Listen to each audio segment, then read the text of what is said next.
Ladies and gentlemen, please welcome this evening's guest moderator, Elvis Mitchell, and tonight's guests, Paul Rudd, Emile Hirsch, and David Gordon Green. Well, first of all, Paul, how's Oprah? She's great.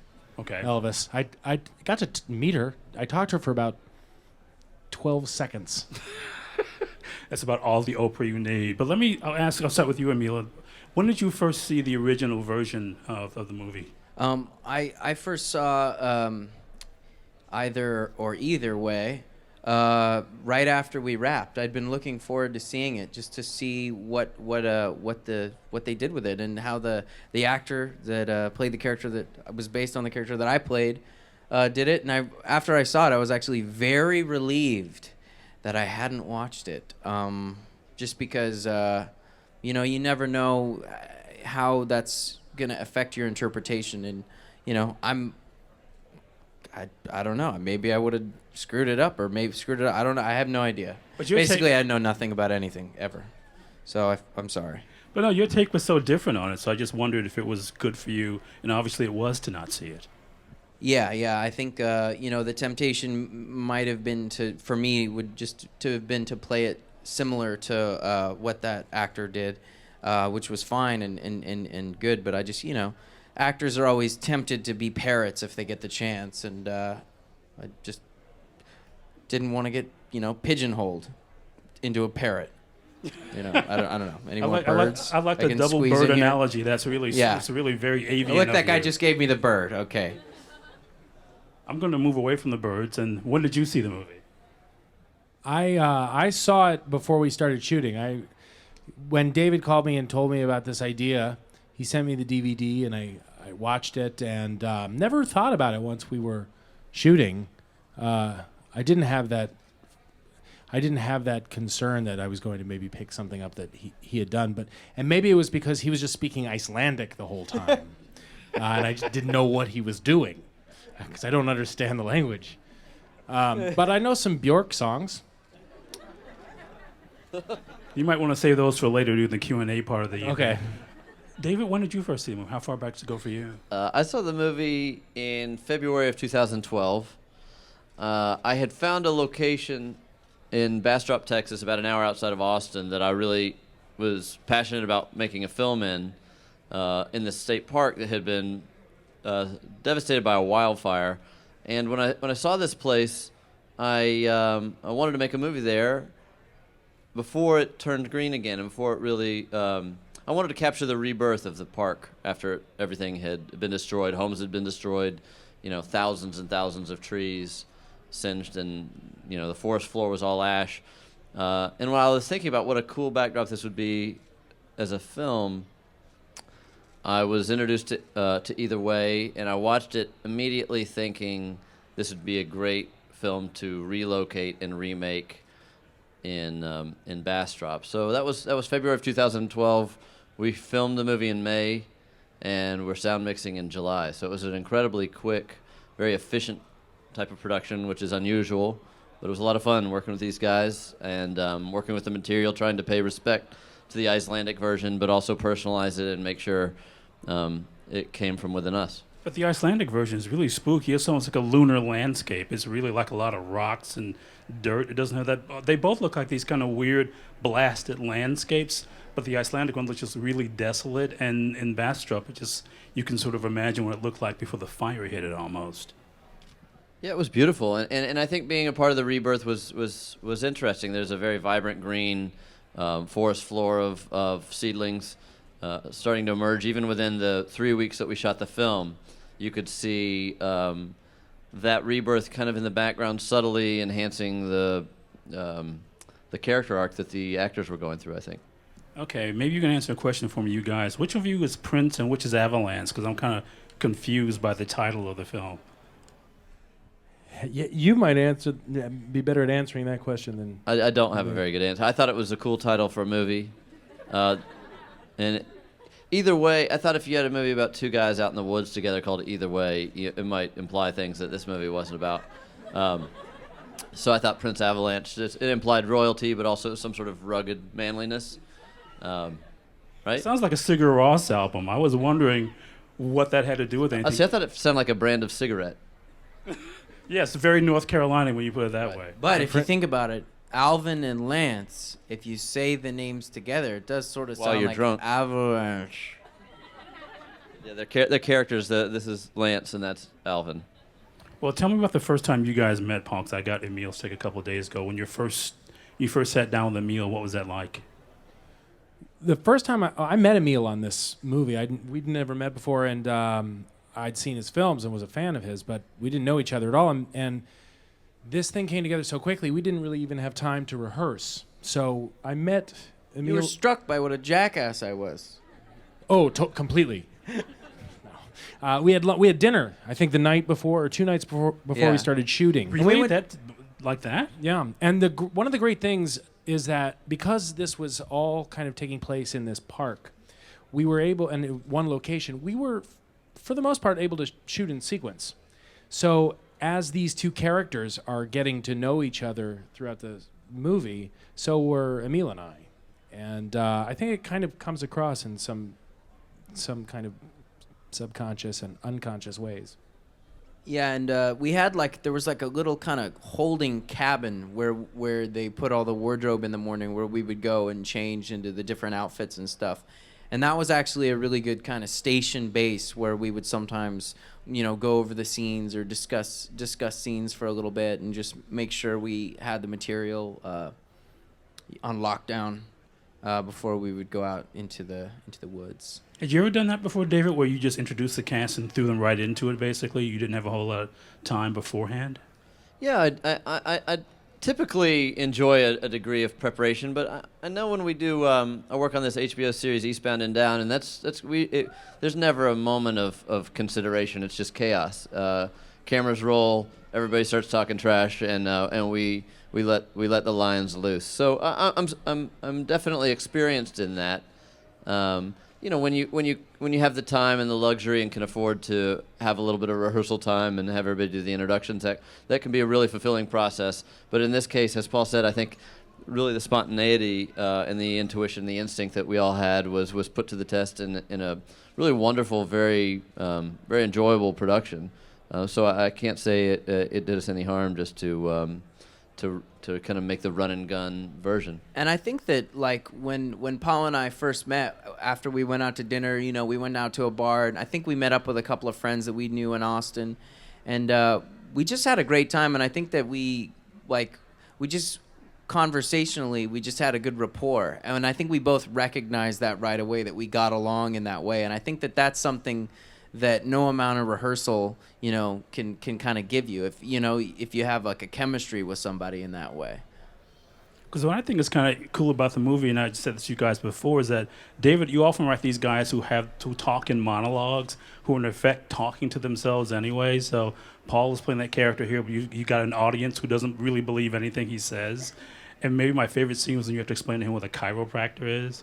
I mean, that's a really kind of great moment. Did you get a real sense of that guy just basically loving the sound of his own voice a little bit? Oh, absolutely. I also like just the kind of that moment you're talking about in particular, it's a very emotional, vulnerable scene, and talking about this guy, and he's a chiropractor, and then it just takes a left turn, and we just start kind of talking about what a chiropractor is, and it's incongruous to what the emotion of the scene is, and those kinds of left turns and just banal exchanges, I love that kind of stuff, and I think that this character, like you say, is a guy who loved to talk and loved to kind of inflate his own sense of self by letting him know how the right way and wrong way to do things. Yeah, talk about that scene a little bit too, Emile, because I really do. We talked about this the other night when I saw you, but I do love that scene a lot. Just the idea of this emotional undercurrent just completely going off the tracks, and you start pushing more and more about chiropractic.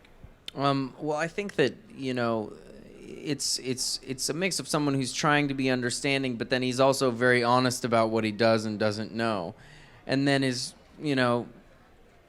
sort of honest, but then he does try to cover, and he's like, "Oh, well, remind me again." I think that there's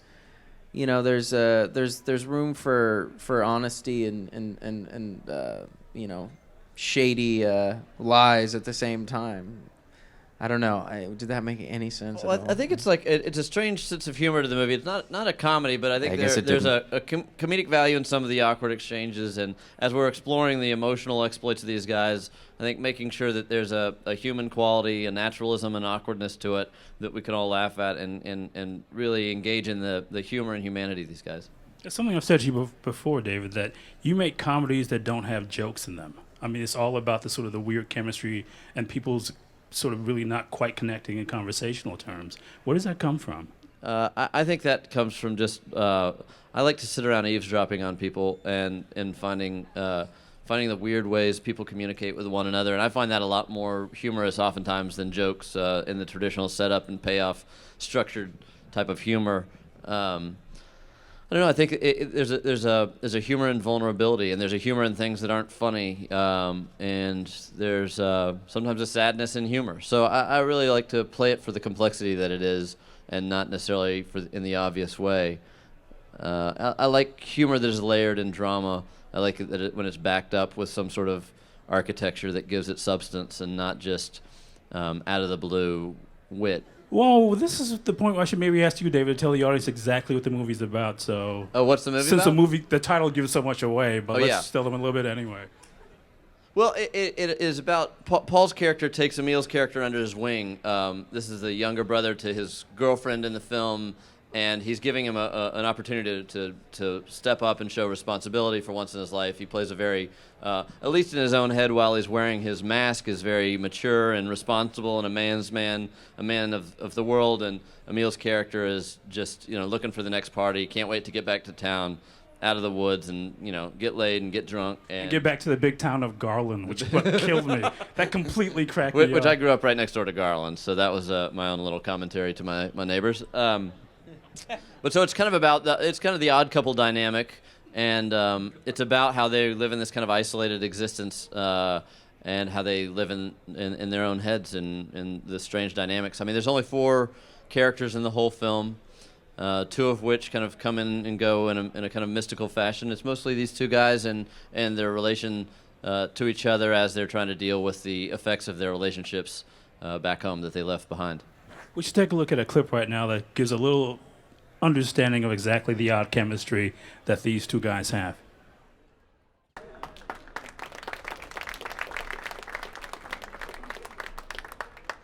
Well, it's something I said to you before, David, too. You made a movie in the 21st century where there's smoking and no swearing, which is some kind of an achievement. Yeah, it is weird. This movie's rated R, but it's like the least rated R movie that's ever been rated R. There's no profanity, violence, sex, or nudity in this movie, but it's rated R because someone gives a character the middle finger, and Emile's character simulates jacking off.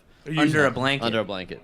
So watch out, zombie decapitation. We got this rough and tumble flick with a hard R rating. But it's interesting. We kind of tried to come up with our own vocabulary in a sense to give the characters a naive quality. So speaking instead of instead of saying something more vulgar, he says he would have gone full lamb chop, whatever that means.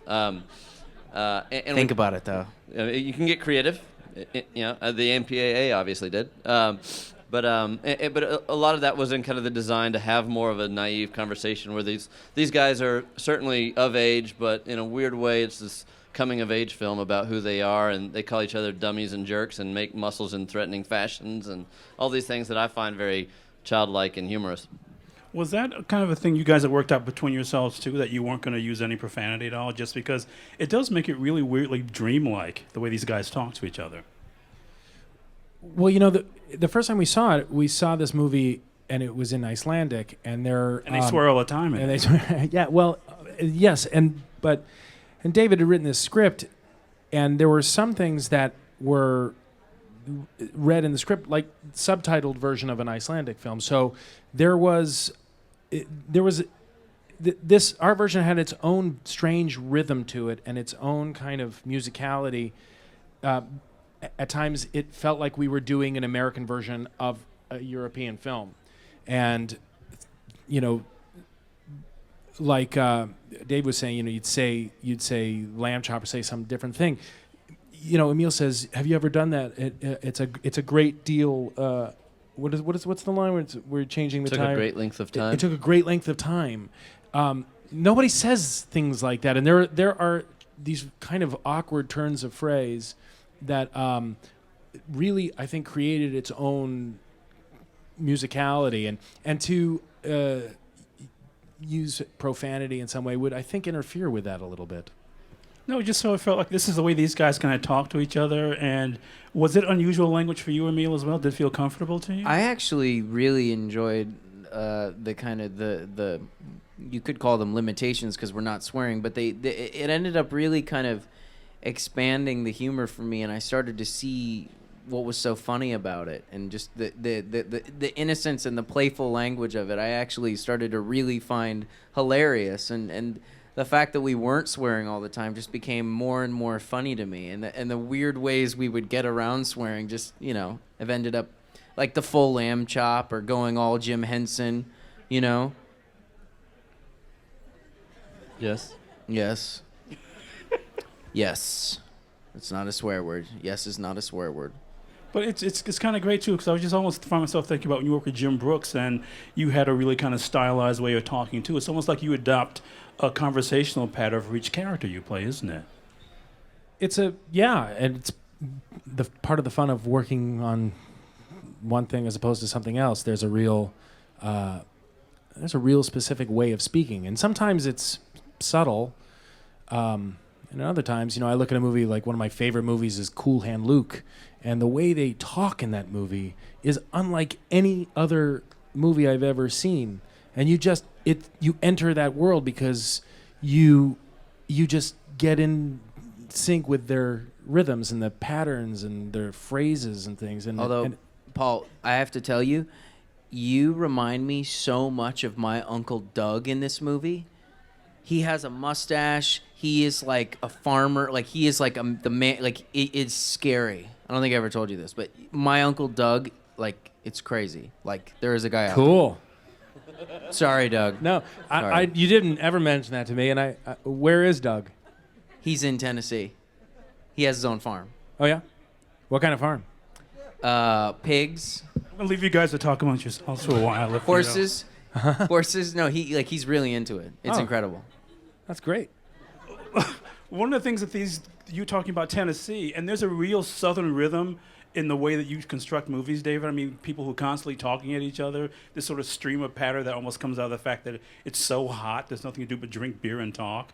And I feel that in a lot of the films that you've done, this sort of constant talk to people. A lot of respect for the South. You have nothing to do but drink beer and talk. Well, but I think there's a music to the banter, and certainly I don't know. I pride myself on being a great listener and an observer, and trying to emulate that somewhat in the projects that I work on. The other thing I'd say that goes into the pacing of this movie that's really a special signature is Explosions in the Sky did the score for it, and along with David Wingo. And there's a really kind of those of you that are familiar with the band know that they have this kind of epic rock sound, and here there's a vulnerability to their music, and they added some instrumentation that is a little unfamiliar to them, with clarinets and vocals and beatboxing and things that I think really brought out another character of the film, and also gave us this kind of strange Texas pace to it. So I don't know, having the musicians on set and integrating them into the process creatively was a really valuable part of the overall tone of the film, I believe. I want to ask you a little bit, because I talked with you the other night about this, Emile, but this is the first time you played a character who wasn't super intense. I mean, these guys don't seem to be grinding their teeth, these guys you're playing. They're like really hyper, and this is like the most relaxed character you ever played. Where did that come from? I think it started in the writing, and then as I was sort of just working on the part, just trying to find a way that where I felt comfortable in my own skin, kind of saying the lines and being in the scenes. And I think also once I started working with Paul, we were so kind of we had such an easy rapport with each other so naturally that I think I just got more and more relaxed.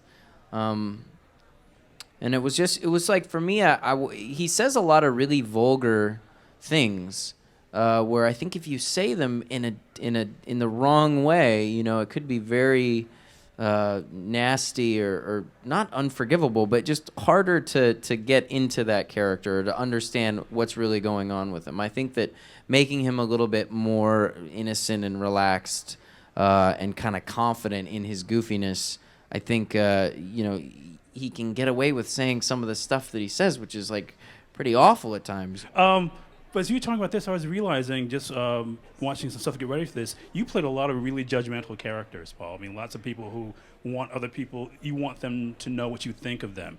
And this guy seemed to have the least sense of humor of any of these. How do you figure out how to play that guy and not not telegraph how you feel about the character? Well, I think that any character you're playing, you got to get into the. I just try and zero in on what's empathetic about them, realizing his limitations, his insecurities, and kind of accepting the fact that maybe he's not everything he wants to be or thinks he is.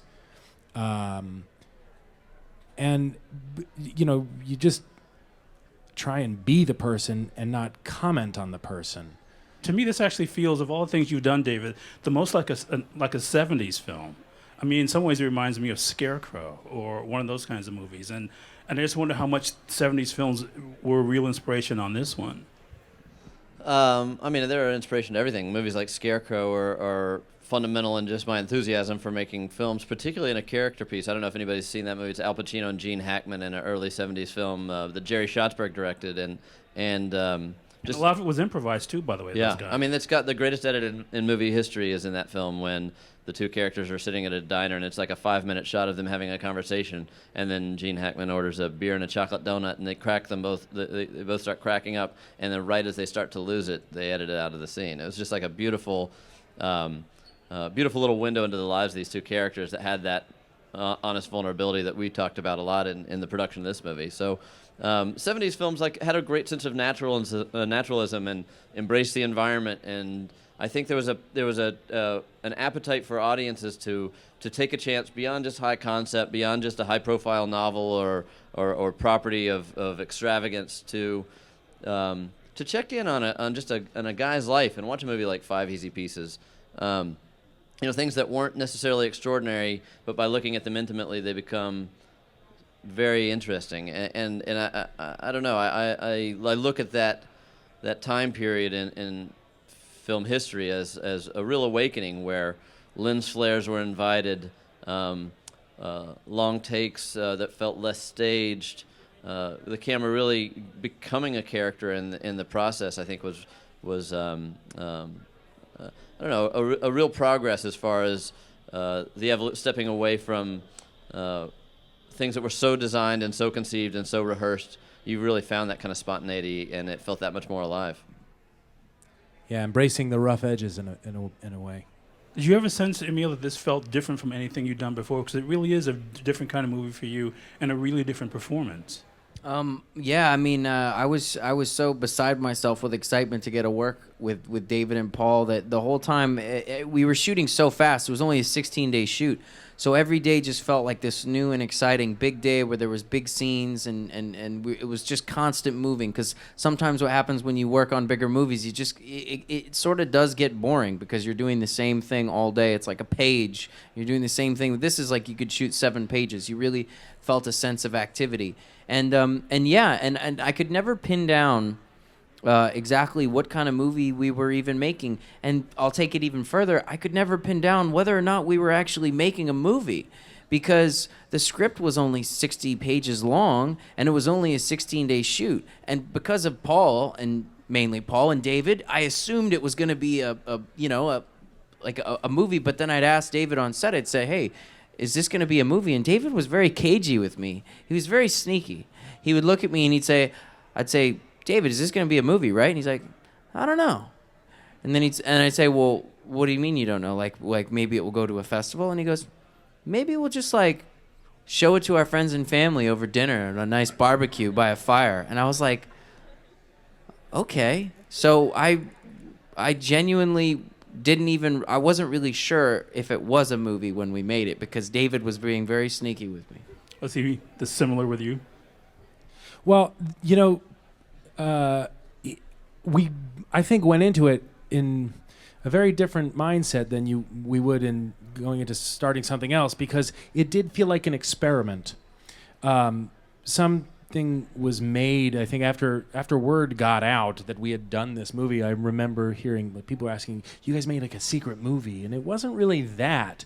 We just didn't go through the regular channels that a lot of people go through when you make a movie, which is announcing it to the trades and you do all this stuff. And it was the intention behind it was actually much purer, and that was to go out and tell a story and see what that story, like kind of discover the story as we were filming it without certain limitations, because we were doing it strictly as an artistic venture and something that we were passionate about. And so there was a bit of a freedom because we didn't really know exactly what it was.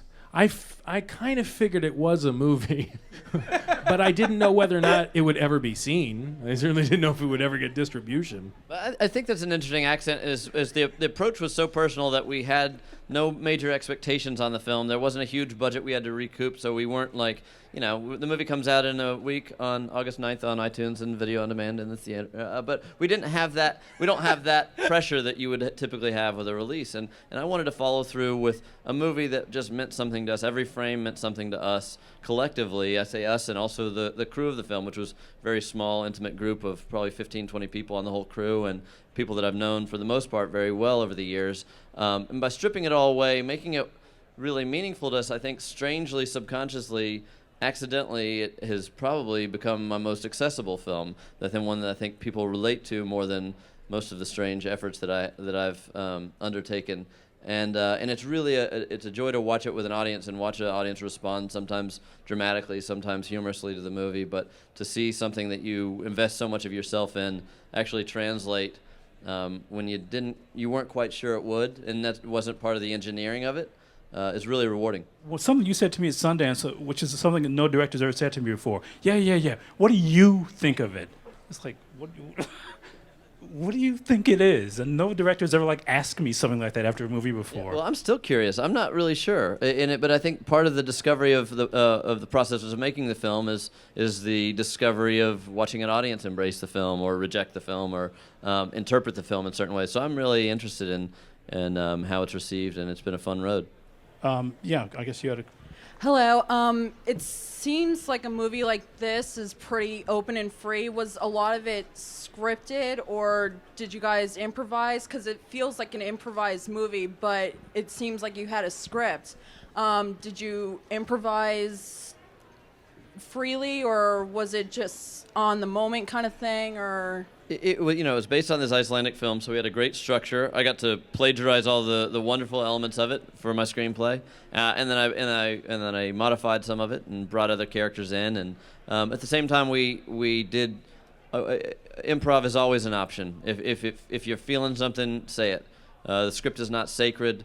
There's a character, one of the 4 characters in the movie was not in the screenplay. She was just someone that we were introduced to in the middle of production and integrated her into the story. And I love having those kind of detours. Yeah, and talk avenues. about that, because that's a really pivotal moment that separates this from Either Way. Right, there's a woman that Paul's character has a weekend alone as Emile's gone into the big city, and he meets a woman who is looking through the ashes of her home and has a very unique perspective on the devastation of the environment in her home, and every word that she says was basically just documented by us, and the camera navigated by Paul, and it was so beautiful and vulnerable and poignant that it really affected the tone of the movie, and we invited her back to participate as a character, and we worked some scenes with her into it in a very kind of magical way that you could never have designed, and you could never have cast someone that had this accessibility, this fragility. And so having that process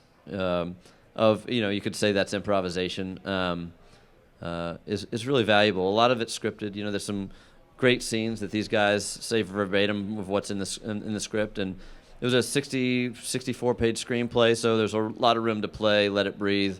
I was really excited to make an hour-and-a-half movie as opposed to the 2.5-hour films that have been all over the summer box office, which gets a little frustrating. I get an itchy butt after 2 hours. It's too exhausting watching long-ass movies all the time. They don't all deserve it, you know. So I thought it'd be a real breath of fresh air to make a character piece of a modest length. And yeah, that's. And the one thing that I would add to it is some of those scenes that I think you perceive as improvised were actually sticking to the script, but it was the way that Paul and I were working with each other where we were really relaxed and kind of just comfortable to where it just felt real, you know? I actually caught it last night at BAM, and I friggin' loved it. I just wanted to ask a quick question. The overalls, the red and green shirt, Alvin's special ability, and his mustache. I mean, come on. Were there any Super Mario sort of things going on? We did notice that right away. In the wardrobe fitting, we were like looking at each other. That was intentional. Our costume designer, Jill Newell, went to great lengths to try to recreate our nostalgic childhood favorite video game. And, I haven't seen the Super Mario Brothers movie in a really long time. But I had grown that mustache knowing that I wanted to have this mustache. I knew I wanted these glasses, and I did all that unaware that I'd be wearing overalls and that there would be any kind of Super Mario Brothers look to it. That's just a happy accident, I guess. You know what it's kind of like? It's kind of like if Super Mario Brothers took over the military and then there was like an apocalypse. It's kind of what the world would look like. Was this a pain in the neck It was very hot. in the making? It was. I will say this. It was very hot, and there was lots of mosquitoes everywhere. So technically, yes, it was. Wimp. Yeah, that's a great question. It really is. I mean, the air in that forest was you could smell the charred trees. That it was thick. It was hot. Those overalls were actually flame retardant, so they were really thick. It was. It wasn't really the most comfortable shoot, but it wasn't a real pain, I think, because... Except that one day you got that thing in your eye, though. Yeah, that's right. What was that? Oh, when you couldn't stop crying? I couldn't stop crying. I had a thing that happened in my eye. I have a contact lens, and something went, like, kind of weird with this contact lens. It was unbelievable. And I couldn't... We actually affected the way we had to shoot the scene, because I was, like, just... It looked like I was just crying a lot. And it was when Emile was explaining this weekend that he had, it made no sense that I would be emotional over it. I tried my hardest to make it seem like that would work, but it didn't. And he had he had a handkerchief, and he kept on dabbing his eye in the scene with it. But it was... Yeah. I'm sorry. Wow, let's see somebody follow up that question now. Who's next? Who's brave enough to ask one? Because I was going to ask, before you get to that question, when did you guys feel like you got the character? I mean, did you feel like it, like there's like a certain point as during the shoot, like when things just kind of really clicked in for you? Well, for me, it had all been building up, and then when we'd kind of gone through the script once, and Paul and I'd been talking, but it was really the first day where I felt like we started to kind of nail down the characters. Because, I mean, we shot a lot the first day. So, I mean, we shot the amount you would normally shoot in the first week on the first day. So it was, that to me was a big kind of learning curve. You know, it was the scene where I come up to you with the comic book, and you're like, don't write in that. It was that scene, and we did a lot of different ways and other scenes that day too. But I feel like that was. It makes sense that it would be the first day. No, I just wonder because sometimes it's not for actors. Was it early on for you too? You feel you kind of finally nailed this guy and got who he was on set? I have always found that sometimes you kind of discover the character as it goes along. And sometimes that can be a frustrating thing because it makes you think, oh, I would have done that scene differently because I feel like I made a discovery about this person late in the game. And it doesn't mean, you go into it as a blank page. You can do a lot of work. You can kind of create as much backstory, I think, for a character before you start shooting. But I always believe that who you are is really dictated a lot by the other people. And if you're really reacting to what it is that they're doing, the character can change. And I think it's important to be open to kind of go with that change and discover things while it's going along. So in the trailer that you just showed, there's one part where I guess, Paul, you look like you're stressed out, but you're just trying to, I guess, prove that you're content with where you're living, what you're doing, and you're drinking a beer and you're hanging out by the lake. But I think the trailer, you farted, or was that recorded later? How do you do that? It was not real. I have really farted in a movie before, though. No, I know. I saw that in the trailer. Like, people are gonna think I just fart in movies now. But there, it was like it's a weird thing.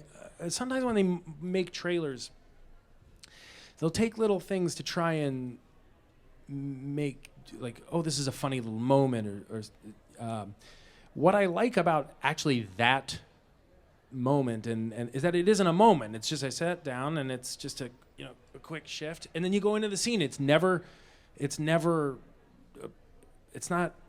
It's weirdly like not going for a laugh. It's not anything. It's just a very human moment, and it's not really commented on, except Emile, who just goes, "Oh, farts," and then we just go right into our conversation. I feel like I'm trying to deconstruct a fart moment. Maybe I shouldn't even try. Yeah, I think that's come on, man. Do you want to comment on that moment, David, too? Since Because that's in the original, right? Doesn't he Farts? fart in the original? I'm sorry, I remember this. But Yeah, I think he does. Yeah. But was it like Dogpiling right was now. it like a Foley artist? It was Well, Darius. the actual fart was Darius, our behind-the-scenes guy, and it's the same fart that is used later in the movie. There's a scene where Emile's making little mustard art on the canvas of his tent floor, and we use the same fart sound to be the squeezing of the mustard. Oh, really? If you really want to get into I it, love that So kind wait, of stuff. the squeezing I of the noticed, mustard- I also noticed that the baby that laughs in Baby Geniuses always laughs the same laugh, like throughout the whole movie. Like, check that out. Seriously. No, let's not. Is there another question? Hi. I just wanted to ask if you had fun using like the tools and machines and all that, like heavy cars and things like that. Yeah, really, it was great. I loved the idea that we were going to be painting lines. I just thought it was an interesting job. Was that hard to do to stay in the center? Because I've always wondered about that. It was a little tricky, and that actually was a machine from that time. I think they've updated them, but they're kind of hard to control. Yeah, Yeah, and you don't want to stick your hand in it. there's a bar on it that it's like a lawnmower that if you hold it, it will automatically go forward. But you have to manually adjust the paint and where it starts, and to kind of get it to stop and start where you want it to is you take some practice. But it was so fun to do it. It really was. Yeah, and the funny thing is, though, is that some of the roads that we painted the yellow lines on were so small that if someone were to drive within those lines, they would drive off the road, off of maybe a cliff. So we had to get some insurance clearances and stuff. Yeah, David, did you want to train those guys on this? Because I've always thought that looks like really hard work, just staying in the center of the road. Well, actors are known to really commit to their roles. You read about an actor that's going to be in a movie about a drug addict, and they go mess around with heroin, or an actor that's going to get ripped up and play an action hero has to go, whether they admit it or not, likes to go juice up a little bit with some roids. And we didn't have those type of thrills to offer these guys, but we did offer them all the paint that they cared to squeeze onto the road. And before there's any more Baby Genius talk, let's thank Paul Rudd, David Gordon Green, and Emile Hirsch. Thank you. Thank you you guys. Thank you.